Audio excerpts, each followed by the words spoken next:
Hai semuanya, selamat datang di YouTube channel aku. Sebelumnya terima kasih udah klik video ini. Di sini aku bakal bikin video tentang materi hukum. Tapi pertama-tama aku pengen bilang, aku pengen disclaimer bahwa di sini aku bukan ahli hukum. Aku cuman berbagi sedikit materi hukum yang pernah aku pelajari saat aku masih kuliah di jurusan hukum.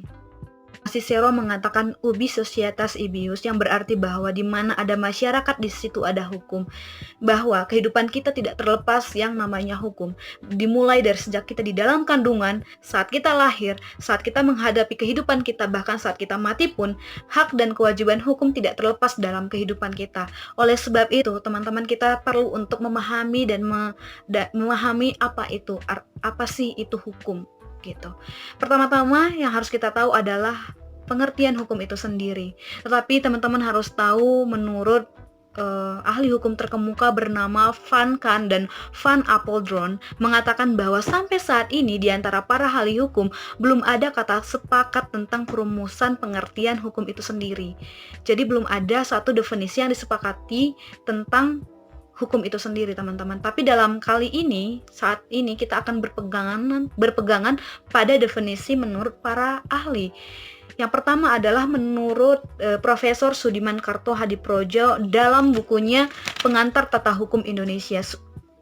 Beliau mengatakan bahwa hukum itu adalah pemikiran atau anggapan adil atau tidaknya mengenai hubungan antara masyarakat. Itu menurut Sudiman Kartohadiprodjo. Yang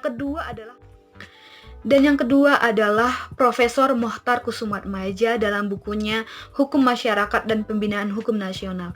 Beliau mengatakan bahwa hukum itu adalah keseluruhan asas dan kaidah yang mengatur tingkah laku manusia di dalam masyarakat, yang di dalamnya meliputi lembaga-lembaga dan proses-proses untuk mewujudkan hukum itu menjadi kenyataan.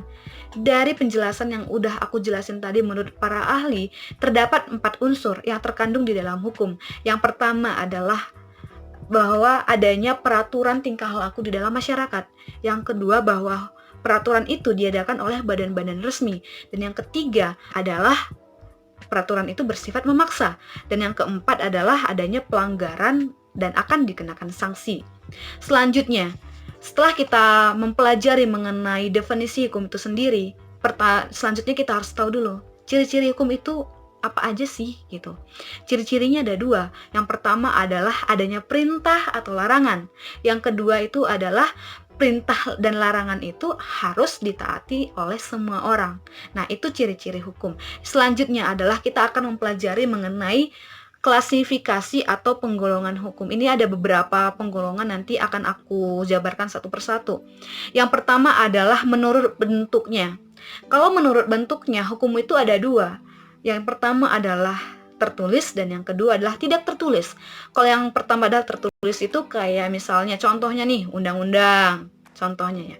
Yang kedua misalnya tidak tertulis itu misalkan kebiasaan, kan itu tidak tertulis. Misalnya kebiasaan dalam masyarakat, misalnya masyarakat adat Batak misalnya, atau dan lain sebagainya.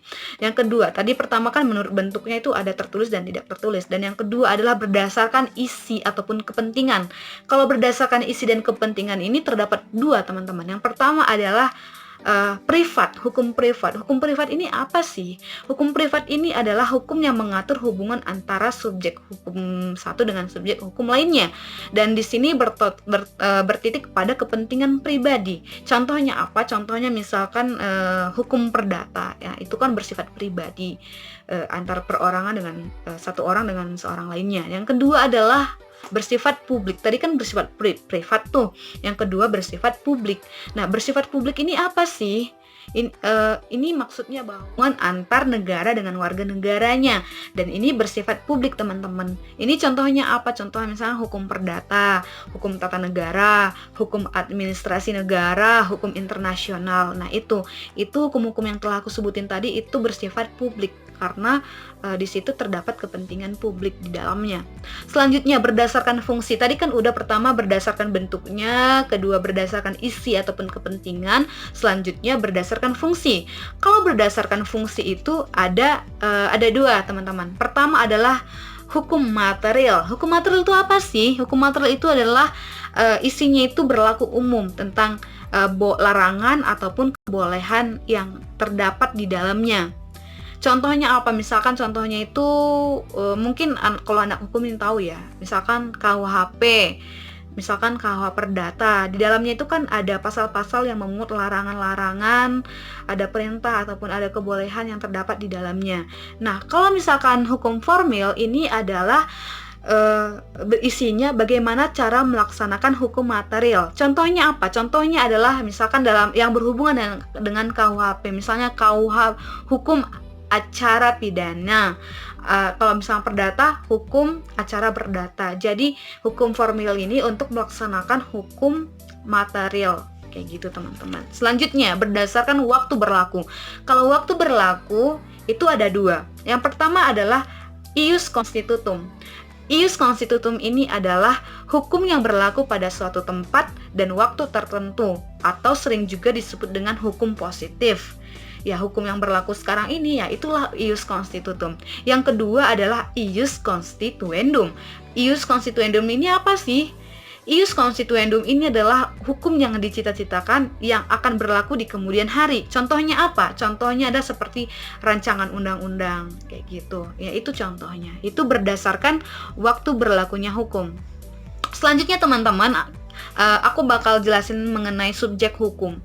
Subjek hukum itu apa sih? Ya, subjek hukum itu adalah segala sesuatu yang dapat memiliki hak dan kewajiban menurut hukum. Nah, kalau menurut hukum itu, subjek hukum itu ada dua. Yang pertama adalah natural person ataupun manusia.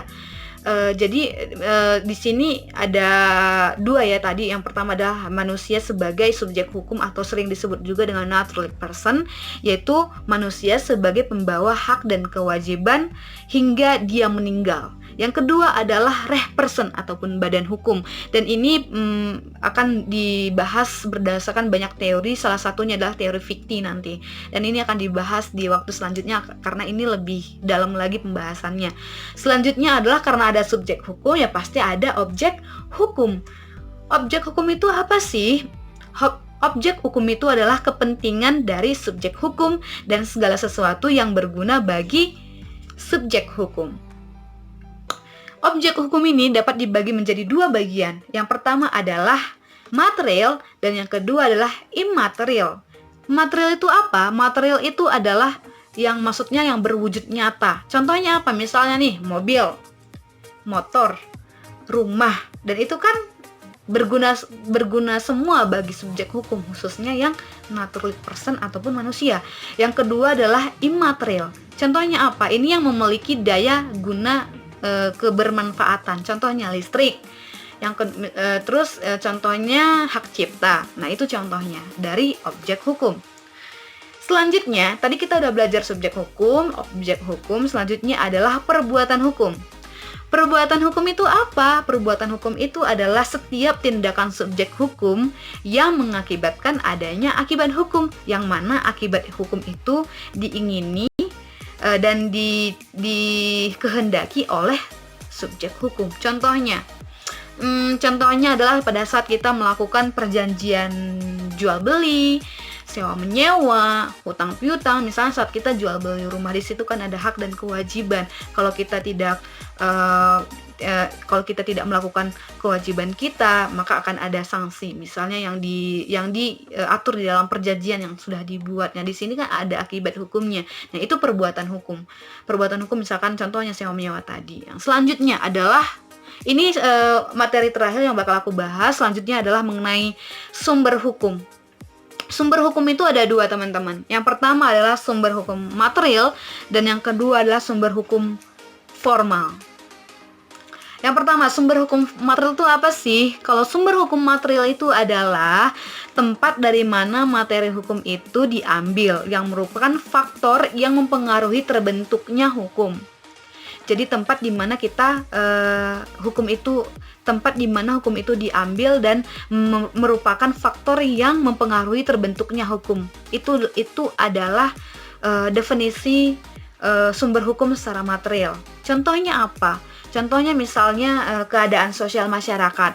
Yang kedua misalnya contohnya kekuatan politik pada saat itu. Yang ketiga misalnya situasi sosial ekonomi, situasi geografis, budaya dan lain sebagainya yang mempengaruhi terbentuknya hukum itu. Itulah sumber hukum secara material. Yang kedua adalah sumber hukum secara formil. Sumber hukum secara formil ini berarti tempat di mana peraturan memperoleh kekuatan hukum. Tempat di mana peraturan memperoleh kekuatan hukum. Contohnya ada, teman-teman. Contohnya adalah pertama, undang-undang. Undang-undang ini kan mempunyai kekuatan hukum. Nah, itu adalah contoh dari sumber hukum formil. Yang kedua adalah kebiasaan dalam masyarakat. Yang ketiga adalah traktat atau perjanjian internasional. Tapi teman-teman perlu ketahui bahwa traktat ini bisa menjadi sumber hukum ketika dia sudah diratifikasi oleh presiden melalui DPR. Yang keempat adalah jurisprudensi. Jurisprudensi ini adalah putusan hakim terdahulu yang telah inkrah dan diikuti oleh hakim yang kemudian pada masalah yang sama. Itu adalah pengertian jurisprudensi. Dan yang terakhir adalah doktrin. Doktrin ini adalah pendapat para ahli hukum. Contohnya apa? Contohnya tadi kan aku jelasin mengenai definisi hukum menurut Sudirman Kartohadiprodjo, menurut Mohtar Kusumatmadja. Mereka kan ahli hukum yang terkemuka. Jadi doktrin ini termasuk ke dalam sumber hukum formal. Jadi udah, pembahasan materi hukum kita cukup sampai saat ini aja. Tapi kedepannya kita akan lebih membahas lebih tinggi lagi, kan ini basic-basicnya, dasar-dasarnya yang wajib tahu gitu. Jadi aku berharap ini bermanfaat bagi teman-teman. Itu aja isi video aku hari ini mengenai materi hukum. Nanti selanjutnya aku bakal bikin lagi materi hukum selanjutnya dan ini akan berkelanjutan. Aku mohon kalian mendukung aku dengan cara like, comment, dan subscribe karena itu sangat penting banget bagi aku supaya aku lebih semangat lagi buat konten dan kalian bisa bantu aku untuk mengembangkan channel ini. Oke teman-teman, cukup sampai sini aja dan terima kasih udah nonton video ini dan see you in my next video. Bye bye.